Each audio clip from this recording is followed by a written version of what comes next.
ভাবা যায় মাত্র 1 মিনিটে ভাপা পিঠা, তাও আবার শুকনা চালের গুঁড়ি দিয়ে। না লাগবে চাল ভিজানো বা শুকানো বা কোনো কাপড় বা ছিদ্রযুক্ত কোনো পাতিল। আপনার শুধু একটা প্রেশার কুকার আর একটা তেলের কাগ থাকলেই হবে। তো এখানে হচ্ছে আমি কিছু চালের গুঁড়া নিয়ে নিয়েছি, এটাতে হচ্ছে লবণ পানি দিয়ে আমি ভালো করে মেখে নিব। আর এটা এমনভাবে মাখতে হবে যাতে হচ্ছে আপনি একটা মুঠ করলে এটা দলা হবে, আবার হচ্ছে এটা টাচ করলে আবার হচ্ছে পুরো ঝুরা ঝুরা হয়ে যাবে। তো এইভাবে আমি মেখে নিয়ে হচ্ছে 1 ঘন্টার জন্য ঢেকে রেখে দেব। যদি এটা না ঢেকে রাখি তাহলে এটা পিঠাটা অনেক শক্ত হবে, আর এটা যেহেতু শুকনা চালের গুঁড়ি তাই একটু ভিজায় রাখলে এটা হচ্ছে পিঠাটা অনেক সফট হয়।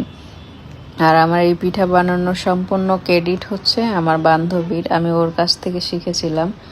আর ওর কাছ থেকে শেখার পরে এটা হচ্ছে এখন এত সহজ হয়ে গেছে যে যখন মন চায় তখনই বানিয়ে খাওয়া যায়।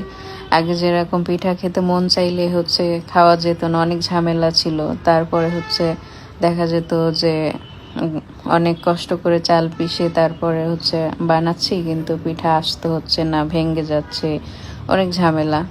আবার প্রথম প্রথম তো আমার মা হচ্ছে আমাকে চালের গুঁড়া বানিয়ে পাঠাতো, মানে ভাপা পিঠার আটা বানিয়ে পাঠাতো, তারপর বানাতাম, কিন্তু হতো না, কোনো সময় হতো কোনো সময় হতো না।